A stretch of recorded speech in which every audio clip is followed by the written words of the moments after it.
السلام علیکم ورحمۃ اللہ وبرکاتہ۔ اللہم لا احصی ثناء علیک انت کما اثنیت علی نفسک فلک الحمد حتی ترضی۔ اللہم لک الحمد کما ینبغی لجلال وجہک وعظیم سلطانک۔ اللہم صلی علی سیدنا محمد وعلی آل محمد وبارک وسلم۔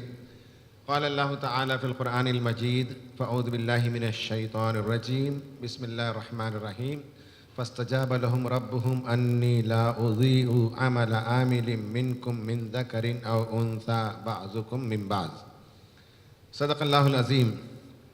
رب اشرح لی صدری ویسر لی امری واحلل عقدۃ من لسانی یفقہوا قولی۔ رب یسر ولا تعسر وتمم بالخیر۔ سبحانک لا علم لنا الا ما علمتنا انک انت العلیم الحکیم۔ ڈائس پر تشریف فرما ذمہ داران جماعت اور اس پورے علاقے سے تشریف لانے والے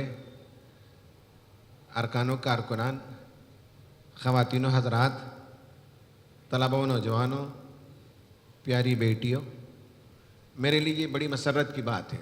میں جب بھی سندھ نور آیا کرتا تھا عرصہ دراز سے، میں اگر میری یادداشت صحیح ہے تو میں 1990 یا 89 سے یہاں آتا رہا ہوں۔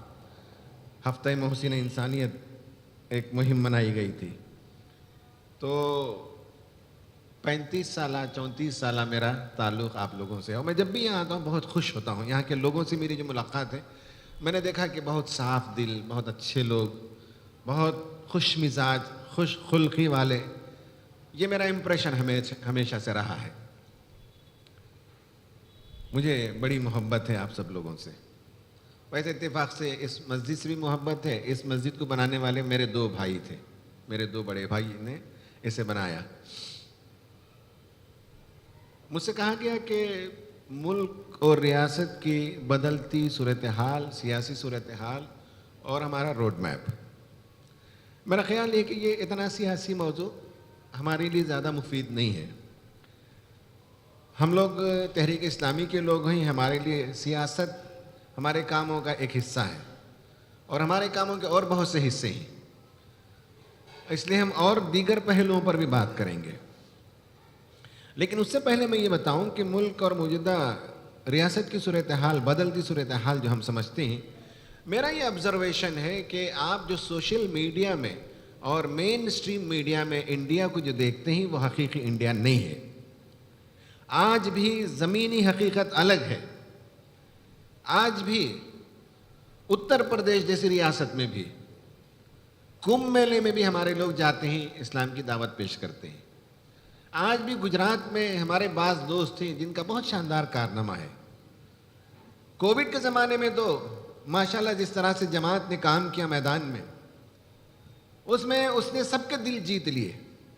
ہم نے جو سلنڈر بینکس بنائے، ہم نے جو مرسی مشن چلایا، مردوں کی تدفین کا انتظام کیا، ہاسپٹل قائم کیے، بے شمار۔ ہندوستان میں وہ ہندوستان نہیں ہے جو ہم میڈیا میں دیکھتے ہیں۔ ہندوستان میں بڑی خوبیاں بھی ہیں اور ہندوستان میں بعض پرابلمز بھی ہیں۔ خوبیوں پر بھی نگاہ رہنی چاہیے۔ یہ صرف نیگیٹو چیزوں کو دیکھنے کے نتیجے میں ہمارے اندر مایوسی پیدا ہوتی ہے۔ میں انشاءاللہ مغرب کے عشاء کے بعد جو خطاب عام ہے اس میں اس موضوع پر زیادہ تفصیل سے بات کروں گا۔ قرآن کی رہنمائی میں بتاؤں گا کہ پازیٹیوٹی کیا چیز ہے، پازیٹیو مائنڈ سیٹ کیا ہے، نیگیٹیوٹی کیا ہے، نیگیٹیوٹی کے نقصانات کیا ہیں۔ یہ جو صورتحال جو بدل رہی ہے، یہ ہو سکتا ہے کہ اینگر لوگوں کے لیے یہ صورتحال عجیب ہو، اچانک ہو، صورتحال بدل رہی ہو، لیکن ہمارے لیے کوئی صورتحال بدلی نہیں۔ ہم تو ہندوستان کو اس وقت سے جانتے ہیں جب ہندوستان آزاد بھی ہوا، تقسیم بھی ہوا۔ اس وقت جو مسائل جتنے گمبھیر تھے، اگر اس کا موازنہ کریں، کمپیئر کریں تو آج کچھ بھی نہیں ہے۔ فسادات کا ایک طویل سلسلہ جو چلا ہے نارتھ انڈیا میں، ہزار کم سے کم رفیق زکریا صاحب نے کتاب لکھی تھی 1990 میں۔ انہوں نے اس وقت لکھا تھا کہ اس ملک میں 10,000 سے زیادہ فسادات ہوئے۔ 1990 میں یہ کتاب میں انہوں نے لکھا۔ اب تک اس کی تعداد کتنی ہے ہمیں نہیں معلوم ہے۔ یہ طویل مدت ہم پر گزری ہے۔ ہماری انڈسٹریز تھیں ہر شہر میں، مسلمانوں کے ہاتھ میں انڈسٹریز تھیں، وہ انڈسٹریز سب تباہ و برباد ہو گئی۔ تو ہم پر جو دن آئے ہوئے ہیں اس سے زیادہ گمبھیر دن سے یہ امت گزر چکی ہے. اس امت کے اندر ریزیلینس ہے, اس امت کے اندر لچک ہے, وہ اپنے لیے راستہ نکالنا جانتی ہے, وہ شکست نہیں کھاتی یہ امت, گھٹنے نہیں ٹیکتی ہے, ہار نہیں مانتی ہے, کمپرومائز نہیں کرتی ہے, اپنا ایمان کا سودا یہ امت نہیں کرتی ہے. مولانا ابو اللیث اصلاحی ندوی رحمۃ اللہ علیہ کی ایک تقریر میں پڑھ رہا تھا. حیرت کی بات ہے کہ انہوں نے کہا کہ ہندوستان کے بدلتے ہوئے صورتحال سے بہت سے لوگ مایوس ہیں, بہت سے لوگ مغموم ہیں, بہت سے لوگ سمجھتے ہیں کہ اب ہمارے لیے راہیں بند ہو گئی ہیں, اب امید کی کوئی کرن نظر نہیں آتی, اب مسلمانوں کے لیے ڈیڈ اینڈ آ گیا ہے. کہا کہ یہ ان لوگوں کی صورتحال ہے جو ذرا برابر بھی تاریخ سے واقفیت نہیں رکھتے, جو تاریخ کو جانتے ہیں, ان کے لیے کوئی نئی بات نہیں, کوئی اچھمبا نہیں ہے. جو کچھ ہو رہا ہے اسے ہم پہلے سے جانتے تھے. 1952 کی تقریر ہے, ہم پہلے سے جانتے ہیں, جب ملک آزاد ہوا تو جو کچھ ہونا تھا وہ ہوگا, معلوم تھا. آج جو صورتحال ہے اس میں ہم صرف دوسروں کو دوش نہیں دے سکتے, اس میں ہمارا بڑا کردار ہے. 100 سال یہاں کی ایک تنظیم کو بھی ملی, 100 سال ہمیں بھی ملے, آزادی کے 75 سال انہیں بھی ملے, آزادی کے 75 سال ہمیں بھی ملے. آزادی کے 75 سال میں انہوں نے کیا کیا کام کیے, آزادی کے 75 سال میں ہم نے کیا کیا کام کیے, دونوں کا چارٹ بنا کر کمپیئر کر کے دیکھیں ہماری صورتحال کیا ہے, کون اس کے لیے ریسپانسبل نہیں. نوجوانوں کو انہوں نے جوڑا, نوجوان صبح صبح اٹھتے ہوئے ایکسرسائز کرتے ہیں, سائنٹسٹ کو جوڑا, مورخین کو جوڑا, انہوں نے بڑے بڑے فلم ایکٹرز کو, بڑے بڑے جو اداکار ہیں ان کو جوڑا, ہر فیلڈ کا جو ماہر ہے انہیں جوڑا اور قوم کی ترقی کے لیے لگایا. صرف بنگلور میں جانتا ہوں کہ 2000 ٹیچرز ایسے ہیں جو دوپہر میں ان کا اسکول ختم ہونے کے بعد وہ مختلف جو ہے کوچنگ سینٹرز میں جاتے ہیں اور اپنے طلباء کی تیاری کراتے ہیں. کوئی 10th کو پڑھاتا ہے, کوئی 12th کو پڑھاتا ہے, کوئی IAS کی کوچنگ کرتا ہے. 2000 ٹیچرز ہیں. آپ میں سے 20 ٹیچرز بتائیے جو کہتے ہوں کہ صاحب دوپہر تک تو میں نے پیٹ کے لیے کمایا ہے, اب اس کے بعد میں قوم کے لیے, امت کے لیے کام کروں گا. میرا یہ مرکز ہے, جس کو پڑھنا ہے آئے, میں میتھمیٹکس سکھاتا ہوں, مجھے انگلش اچھی آتی میں سکھا سکتا ہوں, میں IAS کریک کرنا سکھاتا ہوں, میں فلاں کر سکتا ہوں. ہے کوئی ہمارے پاس؟ ان کے نوجوان صبح صبح اٹھتے ہیں, ایکسرسائز کرتے ہیں. ہماری راتیں منور, ہماری راتیں روشن, ہماری راتیں آباد, اور صبح کے وقت جو جا کر سوتے ہیں 4 بجے تو 11-12 سے پہلے نہیں اٹھتے. یہ اکثر و بیشتر مسلمان محلوں کی صورتحال ہے. تو جو کچھ اس وقت صورتحال ہے اس میں ہمیں اپنا شعر نہیں بھولنا چاہیے, ہمیں اپنا کردار نہیں بھولنا چاہیے. اور جو کچھ ہوتا ہے اس کے پیچھے اللہ تعالیٰ کی مشیت ہوتی ہے, اللہ تعالیٰ کی حکمت ہوتی ہے. یہ جو حالات ہم دیکھ رہے ہیں اس سے پہلے تاریخ میں ہمیشہ ایسا ہوتا رہا ہے. تاریخ کا کوئی واقعہ بتا دیجئے جہاں پورا کا پورا امن چھایا ہوا رہا ہو. وہ جو خلفائے راشدین کا کچھ زمانہ چھوڑ کر مسلمان حکمران جب تھے تو آپس میں ان کی چپخلیش ہوتی تھی. آپ تاریخ کی کتاب پڑھ کر دیکھ لیجئے, بنو امیہ اور بنو عباسیہ کے درمیان کیسی کیسی لمبی لمبی جنگیں لڑی گئیں. ایک بادشاہ جب پاور میں آتا تھا تو دوسرے بادشاہ کا کیا حشر کرتا تھا, اٹھا کر پڑھ لیجئے. دنیا میں یہ سب ہمیشہ ہوتا رہا ہے, مگر اللہ تعالیٰ اس کے بالمقابل خیر کی قوتوں کو اٹھاتا بھی ہے. جو سوشل فورس ہے, جو سوشل گڈ ہے, جو سماجی بھلائی ہے, ایسی قوتوں کو اللہ تعالیٰ ہمیشہ اٹھاتا رہتا ہے. تلک الایام نداولها بین الناس, یہ زمانے کے نشو و فراز ہیں جو اللہ تعالیٰ گردش کراتے رہتا ہے. تو ہمیں ان تمام واقعات سے ہمیں مایوس اور مغموم ہونے کی ضرورت ہے. اس ملک میں آج بھی بہت سی اچھائیاں ہیں, آپ اسے اپنے پڑوس کے ممالک سے کمپیئر کر کے دیکھ لیجئے. میں ہندوستان میں چلت پھرت کرتا ہوں, یہاں لکھنے کی آزادی ہے, یہاں بولنے کی آزادی ہے, یہاں آپ کیمپین چلا سکتے ہیں, یہاں آپ تنقید کر سکتے ہیں حکمرانوں پر. کسی اور جگہ کر کے دیکھ لیجئے مسلم ممالک میں, آپ اپنے حکمرانوں پر تنقید کر لیجئے, کارٹون بنا لیجئے, کوئی آرٹیکل لکھ دیجئے, مجال کسی کے اندر. اس ملک کے اندر بہت سی خوبیاں آج بھی موجود ہیں. اس ملک کے ہندو عوام کے درمیان بھی آج بھی ایک بڑی تعداد ایسی ہے جس کے ہاں نفرت نہیں ہے. کچھ لوگ ہیں ان کی تعداد بڑھ رہی ہے, یہ الگ بات ہے. اور یہ سب ایسا نہیں ہے کہ واقعتاً وہ آپ کے دشمن ہیں, نہیں, ان کے درمیان بھی انڈر کرنٹس پائے جاتے ہیں. ان انڈر کرنٹس کو دبانے کے لیے بعض مرتبہ وہ آپ کے خلاف ہنگامہ کھڑا کرتے ہیں, ورنہ ریئل ایشو تو ان کو اندر ہے. وہاں اندر سے بغاوت ہے, اندر سے بہت سے لوگ اختلاف کرتے ہیں. تو یہ ہمیں پہلے معلوم ہو کہ حالات سے بالکل مایوس نہیں ہونا ہے. اس ملک کی مسیحائی آپ کریں گے, اس ملک کے روشن چراغ آپ ہوں گے, اس ملک کو سیدھی راہ دکھانا, دشا دکھانا آپ کے ہاتھ میں ہے. ہم کوئی اپوزیشن پارٹی نہیں ہے کہ ہم حکومت کے خلاف بات کرتے رہیں. ہم اس ملک کی تعمیری قوت ہیں, ہم کنسٹرکٹیو فورس ہیں, ہم اس ملک کی تعمیر چاہتے ہیں. محترم امیر جماعت مستقل لکھتے رہے. اگر آپ اشارات پڑھتے ہو تو آپ نے دیکھا ہوگا کہ ہمیں ایک تعمیری قوت بننی ہے. کیا یہ پاورٹی کا ایشو مسلمانوں کا ایشو ہے؟ ان ایمپلائمنٹ کا ایشو مسلمانوں کا ایشو ہے؟ عورتوں کی عصمت کا محفوظ نہیں ہونا کیا یہ مسلمانوں کا ایشو ہے؟ گرانی کا بڑھنا کیا یہ مسلمانوں کا ایشو ہے؟ آپ بتائیے کہ کیا یہ مسلمانوں کا ایشو ہے؟ یہ وہ ایشوز ہیں جسے لے کر آپ آگے بڑھیں گے, یہی تو آپ کا روڈ میپ ہے. تو بتائیے کہ اس میں کہاں فرقہ واریت ہے, اس میں کہاں مسئلے کی جھگڑے ہیں؟ ہم تو مسئلے کی جھگڑے کے ایکسپرٹ رہے ہیں, زمانہ دراز ہم آپس میں رسا کشی کرتے رہے. اللہ تعالیٰ نے یہ دین اس لیے بتائے تاکہ ہم سنبھلیں, تاکہ ہماری قوتیں آپس میں ضائع نہ ہوں. ہم اپنی قوتوں کو مجتمع کریں, اس ملک کی تعمیر میں ہم لگائیں. یہ ہمیں فراموش نہیں کرنا ہے. صورتحال آج بھی بہتر ہے, آج بھی یہاں مواقع ہیں, آج بھی یہاں اپرچونیٹیز ہیں. آج بھی آپ اگر تعمیر کی راہ میں آگے بڑھیں گے تو یہاں ویلکم کیا جاتا ہے. میں اپنے تجربے بتاؤں گا ابھی تھوڑی دیر میں. دوسری بات یہ ہے کہ ہماری خوش قسمتی میں سے یہ بھی ہے, ہماری خواتین کے اندر شعور بیدار ہوا ہے, بہت سرگرم ہوئی ہیں.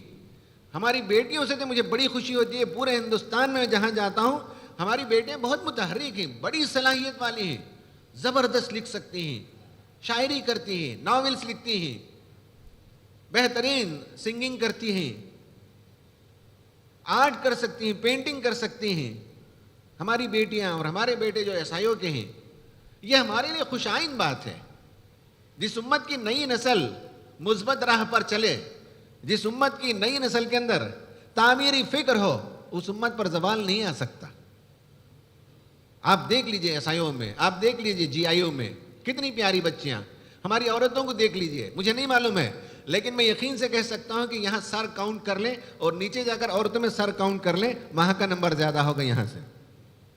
بڑی تعداد میں خواتین آتی ہیں, دین کا جوش خروش ہے. یہ آج بیداری آئی ہے, یہ آپ کی کوششوں سے ہے, ورنہ اسلام نے تو عورتوں کو بہت اونچا مقام عطا کیا تھا. عورت کو کوئی حق ہی نہیں تھا, دنیا میں آنے کا حق نہیں تھا. آ جائے تو اسے زندہ دفن کر دیا جاتا تھا. فیمیل انفینٹیسائڈ کہتے ہیں اس کو.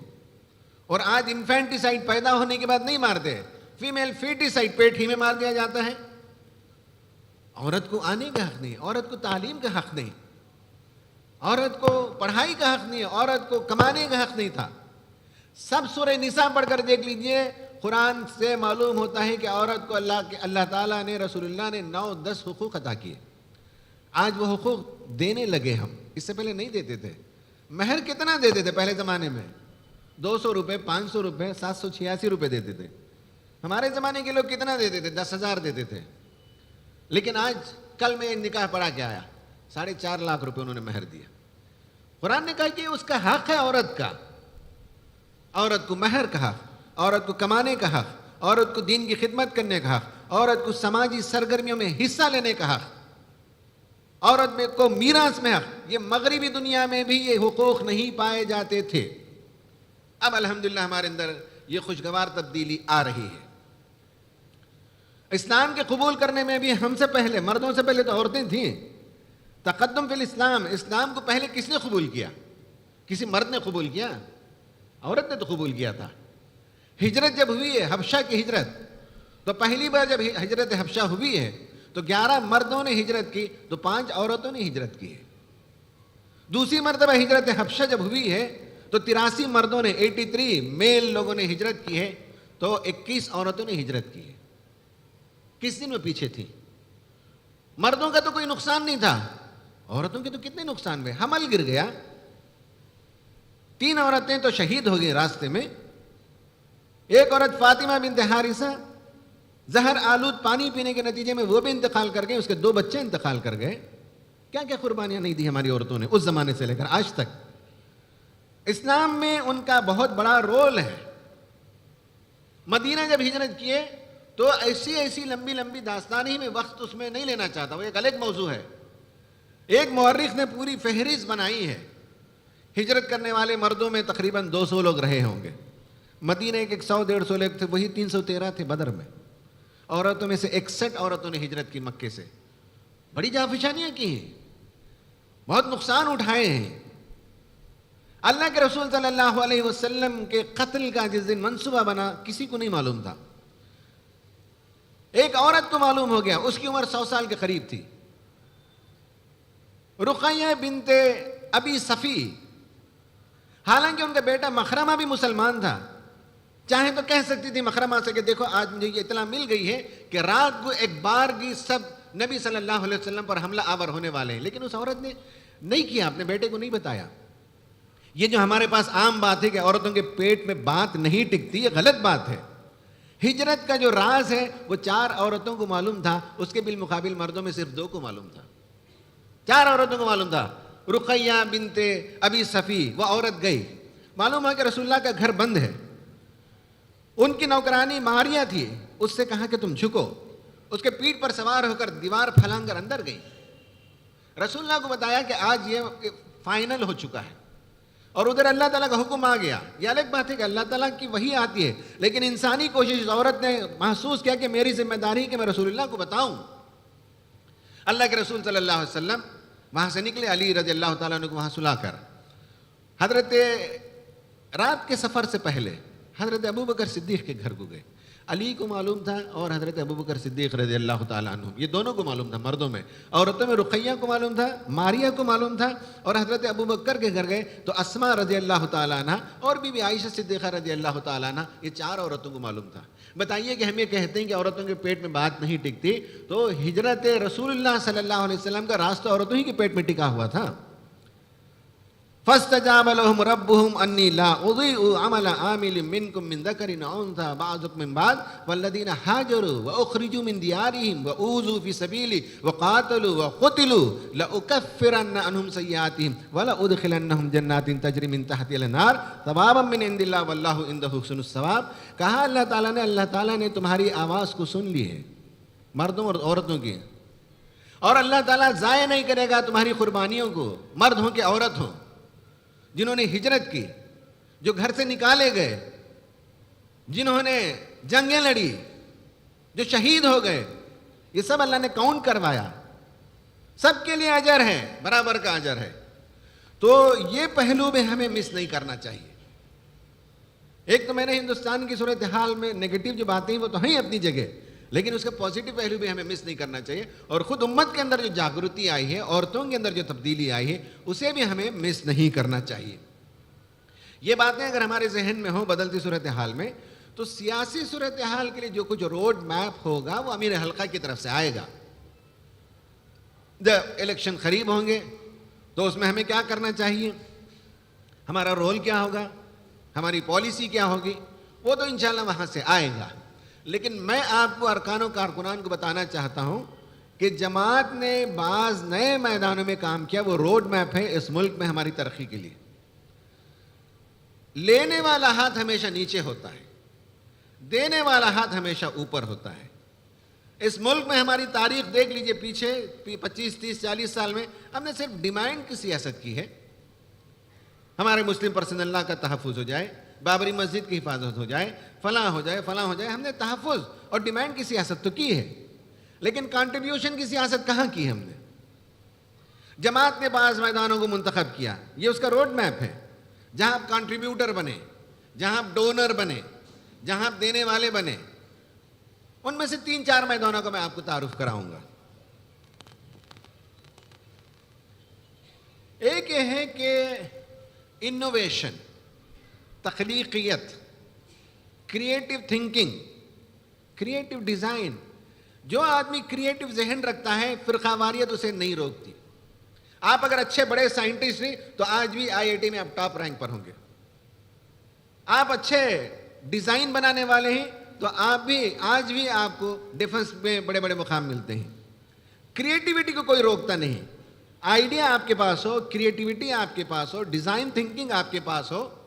ہمارے لڑکے اور لڑکیوں کو یہ معلوم ہونا چاہیے کہ وہ کریٹرز بنے, وہ انوویٹرز بنے, وہ ملک کو نئی نئی چیزیں دینے والے بنے. جس دن آپ یہ صلاحیت پیدا کریں گے اس دن جو ہے آپ کی تقدیر بدلے گی. مانگنے کا نہیں, دینے کا حوصلہ ہو, اور اس کے لیے کریٹیوٹی, اس کے لیے بہت بڑی پڑھائی بھی ضروری نہیں ہے, بڑی بڑی ڈگریاں بھی ضرورت نہیں ہے. ہمارے بعض دوست ہیں جن کی عمر 30-32 سال ہے لیکن بہت بڑے کریٹیو لوگ ہیں, انوویٹو لوگ ہیں, نئی نئی چیزیں ان کے نام سے پیٹنٹڈ ہیں. آج بھی نوجوان ایس آئی او کے, جی آئی او کی لڑکیاں اس میدان میں آگے جائیں, سوچنے والی, ڈیزائن تھنکنگ کرنے والی, کریٹیوٹی, جو مسائل ملک میں پائے جاتے ہیں اس کا سلوشن دینا. مسائل کا رونا نہیں رونا, مسائل تو رہیں گے, ہمیشہ سے رہے اور ہمیشہ رہیں گے. مسائل کا سلوشن کیا ہے وہ ہے, اور اس کے لیے کریٹیوٹی چاہیے, اس کے لیے تھنکنگ چاہیے, اس کے لیے آئیڈیا چاہیے. کتنے لوگ اس ملک میں کام کرتے ہیں کریٹیو آئیڈیا کے ساتھ. عورتوں کی ایک تنظیم ہے اس ملک میں, سالانہ 1 ملین عورتیں درد ذہ کے وقت انتقال کر جاتی ہیں. 1 ملین کا مطلب ہے 10 لاکھ عورتیں. انہیں ہاسپٹل کی فیسلٹیز نہیں ملتی, ریموٹ ولیجز میں, گاؤں میں, قریوں میں, پہاڑوں میں, جنگلوں میں وہ رہتی ہیں. بعض عورتوں نے اس پر سوچا کہ یہ جانیں جو ضائع ہوتی ہیں, حکومت کو جو کر رہے ہیں وہ کرے, لیکن ہم بحیثیت این جی او کچھ کریں گے. انہوں نے اپنا کام شروع کیا, غور و فکر کیا. جو کریٹیو مائنڈ ہوتا ہے, واٹس ایپ میں دیکھتے ہیں نا کوئی پرابلم آئے تو پھٹ سے ایک سلوشن لکھتے ہیں, یہ کریٹیو لوگ نہیں ہیں. سلوشن کے لیے پہلے تو آپ کو پرابلم سمجھنا ہوگا, گاؤں میں رہنا پڑے گا, جنگلوں میں جا کر دیکھنا پڑے گا, ڈیلیوری کیسی ہوتی ہے دیکھنا پڑے گا, کیا ٹولز استعمال کرتی ہیں دیکھنا پڑے گا, جو ڈیلیوری ہینڈل کرتی ہے وہ عورت کی تعلیم کیا ہے دیکھنا پڑے گا. آبزرویشن کرنا پڑتا ہے, پرابلم کو سمجھنا پڑتا ہے, باتیں کرنی پڑتی ہیں, آئیڈیا کو کریٹ کرنا پڑتا ہے, ایمپتھائز, ہمدردی پیدا ہونی ہے. اس کے بعد ایک پروٹوٹائپ بنتا ہے, ایک ماڈل بنتا ہے. ماڈل ٹیسٹ کیا جاتا ہے 2, 4, 8, 10 ولیجز میں. ماڈل جب سکسیس ہوتا ہے تو نیشنل لیول پہ ہوتا ہے.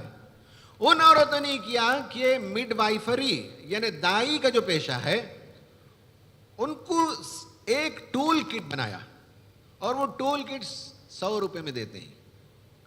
ہزاروں مڈ وائف لے جاتی ہیں, سینیٹائز خینچی, سینیٹائز کچھ چیزیں, اور کیا کہ کیا کرنے سے جانیں بچ سکتی ہیں. 10 لاکھ جانیں ضائع ہوتی ہیں. تو انہوں نے ایک ٹول کٹ بنا دیا, 100 روپے میں اویلیبل ہے.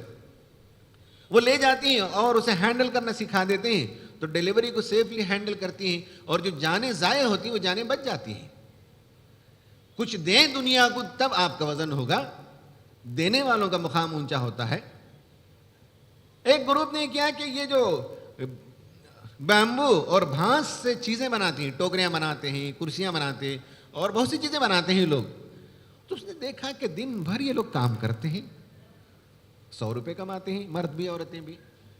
کیا بات ہے, غور کیا. مہینوں جانا پڑتا ہے, باتیں کرنی پڑتی ہے, دیکھنا پڑتا ہے, پھر آئیڈیا کلک ہوتا ہے, پرابلم کا سلوشن لاتے ہیں. تو اس نے کیا کہ صرف ٹولز کو چینج کر دیا, کچھ ایسے ٹولز بنا دیے جس میں بامبو کا کاٹنا آسان ہو, اسے بینڈ کرنا آسان ہو, اس کی باریک باریک جو ہے پٹیاں نکالنا آسان ہو, اسے بننا آسان ہو. اس نے کر دیا. تو جو آدمی 100 روپے کماتا تھا وہ روز کا 600 روپے کمانے لگا. دنیا میں, ہندوستان میں ایسے بہت سے تجربے ہو رہے ہیں. کریٹیوٹی, سلوشنز پرووائڈ کرنا. سوال یہ کہ ہم کیا سلوشن دیتے ہیں.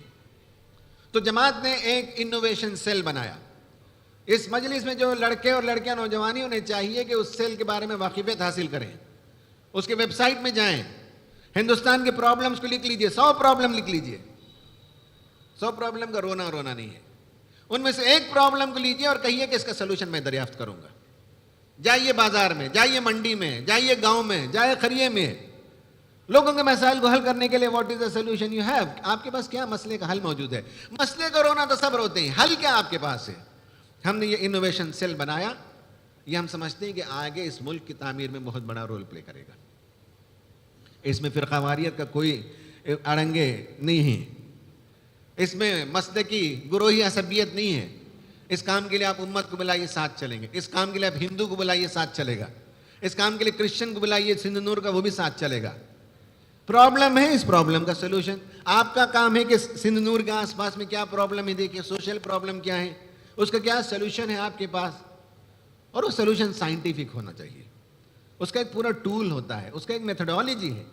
جماعت کا روڈ میپ میں ایک کام ہے انوویشن کا. جماعت کے کاموں میں دوسرا کام ہے CSR. جو لوگ ویب میں جانا جانتے ہیں وہ CSR انڈیا ٹائپ کریں گے تو آپ پہنچ جائیں گے وہاں. Centre for studies and research. وہاں پہنچیں گے تو ملک میں اس بات کی ضرورت ہے کہ پرابلمز تو ہیں اپنی جگہ، لیکن سلوشن کیا ہے. پرابلم یہ ہے کہ نفسیات کے مسائل ہیں، آپ کے پاس نفسیاتی حل کیا ہے. سماج کے مسائل ہیں، سماجی حل کیا موجود ہے. سیاست کے مسائل ہیں، سیاست میں آپ کے پاس حل کیا موجود ہے. معاشی مسائل ہیں، معیشت میں آپ کے پاس حل کیا موجود ہے. اخلاقیات میں برائیاں ہیں، اس کے لیے آپ کے پاس کیا حل موجود ہے. 8-9 میدانوں میں یہ CSR کام کرتا ہے. سائیکالوجی، سوشیالوجی اور سیکسول موریلٹی اور اس طرح کے اور بہت سے موضوعات پر یہ ادارہ کام کرتا ہے. اس میں ہسٹری سب سے زیادہ امپورٹنٹ ہے. ہسٹری پر ہم نے کام نہیں کیا، اس کا خمیازہ ہم بھگت رہے ہیں. ایک پوری جھوٹی تاریخ جو گھڑی جا رہی ہے، مسلمانوں کو یہاں گھسپیٹی قرار دیا جا رہا ہے. مسلمانوں کے بارے میں تصویر بنائی جاتی ہے کہ وہ لوٹ مار کرنے کے لیے آئے تھے. ہمیں خود نہیں معلوم ہے کہ ہماری تاریخ کیا ہے، ہم نے اس پر کام ہی نہیں کیا. ہمارا یہ ادارہ کام کر رہا ہے ہسٹری پر، اور بہت ضروری ہے ہسٹری پر کام کرنا. ایسے ہی باتیں انہوں نے گھڑ لی، اسے تاریخ ایسے سے پیش کر دیا، جبکہ اس کے لیے کوئی فیکٹ ہی نہیں. کوشچن کرنا چاہیے اس کے لیے لاؤ ثبوت. آپ کسی بھی آدمی کو جو تاریخ کے خلاف باتیں کرتا ہے اس سے کہیں کہ ثبوت لے آئیں. ثبوت نہیں لا سکتے. ثبوت اگر وہ اروند کا، شرما اور ورما کا دے تو نہیں، اس سے کہیے کہ یہ مسلم تاریخ کس نے لکھی. فارسی میں لکھی گئی نا اس زمانے، ہر زمانے کا بادشاہ لکھتا تھا. اکبر نامہ ہے، اورنگزیب کے زمانے میں بات چیزیں لکھی، اس سے لے آؤ تاریخ. یہ شرما ورما کی تاریخ کیا تاریخ ہے؟ یہ تو تم گھڑتے ہو. پوچھو سے سوال کرو لے آنے کے لیے. دارالمصنفین نام کا ایک ادارہ اعظم گڑھ کا، اس نے بہت کام کیا ایک زمانے میں. عہد مغلیہ کے تمدنی کارنامے، مسلم بادشاہوں کے تہذیبی داستانیں، ایسے 3-4 کتابیں ہیں. یہ مسلمانوں نے اس ملک میں جو حکمرانی کی اس میں خیر ہی خیر تھا، اس میں عدل تھا، اس میں انصاف تھا. معیشت اس وقت ترقی کرتی تھی، بلیک مارکیٹنگ کی اجازت نہیں تھی، ہورڈنگ کی اجازت نہیں تھی کہ ذخیرہ اندوزی کر سکیں. مارکیٹ پرائس کو کنٹرول کرتے تھے بادشاہ. ان کے خصوصی ٹولے گردش کرتے تھے مارکیٹ میں. معلوم ہے کہ کسی نے بلیک مارکیٹنگ کی ہے تو وہ پورا سامان اٹھا کر لے جا کر جمنا ندی میں ڈال دیتے تھے. کوئی ایکسس پرائز میں بیچ رہا ہے، کوئی بات چیت نہیں، سارا سامان اٹھاتے تھے جمنا ندی میں ڈال دیتے تھے. عدل و انصاف کا کیا حال تھا، عورتوں کی عصمت کے تحفظ کا کیا حال تھا، سب اس میں لکھا ہوا ہے. ہندو اور مسلمان دیکھے بغیر. کوئی آدمی بہار سے چلے دلی آئے تو ہر جگہ اسے تکیے ملتے تھے. تکیہ کا مطلب لاڈجنگ سمجھ سکتے ہیں آج کے زمانے میں.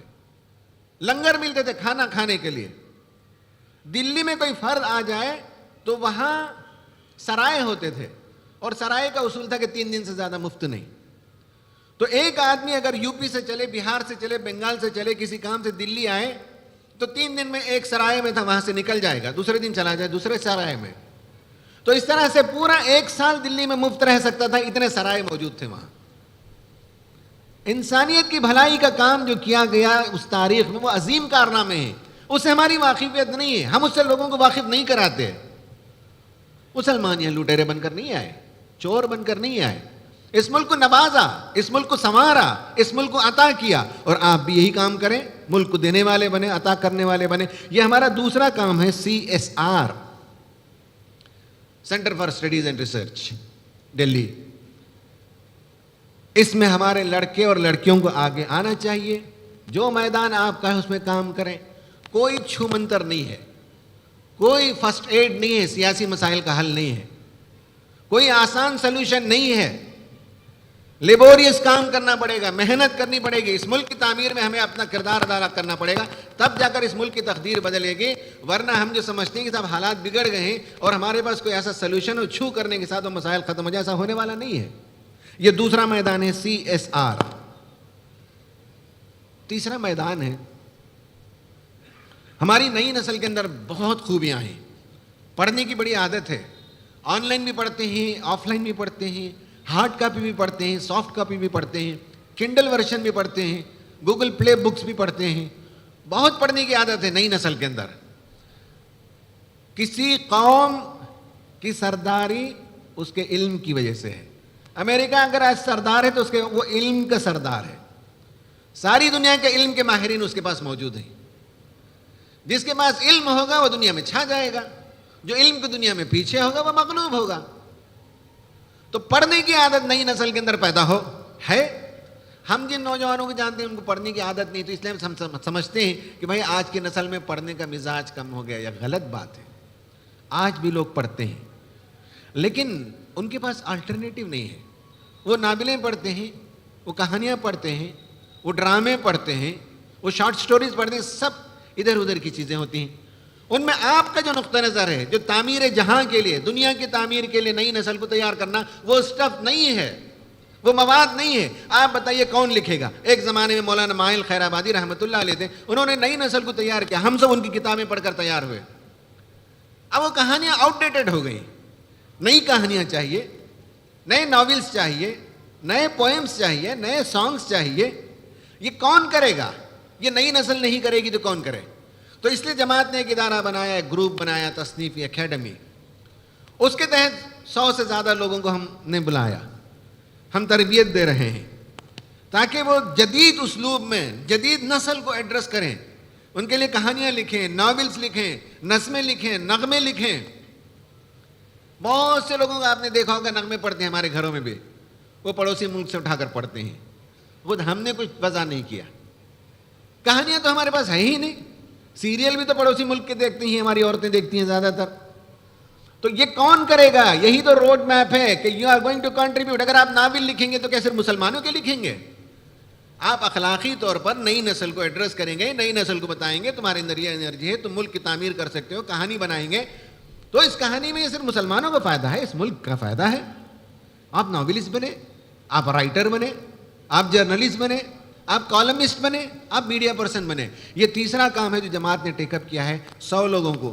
وہ جو پہلا جو میں نے گروپ بتایا انوویشن, اس میں بھی ہم نے پورے 100 لوگوں کو لیا ہندوستان سے. آپ اسٹیٹ لیول پہ کیجئے, آپ ڈسٹرکٹ لیول پر کیجئے. اسی طرح سے CSR ہے, اس میں ہم بیچز لیتے ہیں. ہسٹری کے لیے 15 بچے, سیکسول موریلٹی پر 10 لڑکوں کو لیتے ہیں. ان سے وہ آرٹیکلز دکھاتے ہیں جو دنیا کے ٹاپ میگزین میں شائع ہو سکے. مختلف موضوعات پر, ہسٹری پر لکھاتے ہیں, سائیکالوجی پر لکھاتے ہیں, سوشیولوجی پر لکھاتے ہیں. اور اس کے بعد ناولسٹ, رائٹرز, جرنلسٹ بنانے کے لیے ہم نے 100 لوگوں کو منتخب کیا, جس میں لڑکے بھی ہیں, لڑکیاں بھی ہیں. ان کی تربیت جاری ہے. یہ سماج کو دینے کی چیزیں ہوتی ہیں. ایک زمانے میں جو ہمارے بڑے لوگ ہیں وہ جانتے ہیں کہ کہانیاں تو مسلمانوں کے پاس تھیں. چہار درویش کی کہانی اور پتہ نہیں کیا کیا کہانیاں ہوتی تھیں, ہے نا. یہ ہم اپنے گھروں میں سناتے تھے. بہت عام یہ سب چیزیں تھیں. ایون غیر مسلم لکھتے تھے, کہانیاں لکھتے تھے. پریم چند تھے, گوپی ناتھ تھے, ایسے بہت سے لوگ تھے جو اردو میں کہانیاں لکھتے تھے. تو اب یہ ہمارا کام ہے. 3 باتیں ہو گئی. انوویشن ہو گیا, اس کے بعد میں نے کیا بتایا, CSR بتایا. تیسرا میں نے بتایا کہ ہمیں انوویٹرز چاہیے, پہلی بات. دوسرا ہمیں سائنٹسٹ چاہیے, ریسرچرز چاہیے. تیسرا ہمیں رائٹرز چاہیے. اور چوتھا میدان جس میں ہم نے کام کیا اور جس کا میں خود ذمہ دار ہوں اور میں نے پورے ہندوستان کا دورہ کیا ہے, وہ ہے انٹرپرینرز ڈیولپ کرنا, تجارتی ذہن نوجوانوں کے اندر پیدا کرنا. بدقسمتی سے ہماری نئی نسل کو جو تعلیم دی جا رہی ہے وہ نوکر بننے کے لیے, غلام بننے کے لیے تعلیم دی جاتی ہے. ان کی پوری فکر یہی کہ میں پڑھوں گا, اچھی جگہ نوکری کروں گا اور اچھی کمپنی میں کام کروں گا. ارے نوکر بننے کے لیے ساری تیاری زندگی. بھائی 2-3 سال آپ نے کہیں نوکری کی تو الگ بات ہے, بزنس کرنے کا آئیڈیا ہی نہیں ہے. رسول اللہ صلی اللہ علیہ وسلم کتنے بڑے بزنس مین تھے, کتنے بڑے تاجر تھے, ہمیں معلوم نہیں. رسول اللہ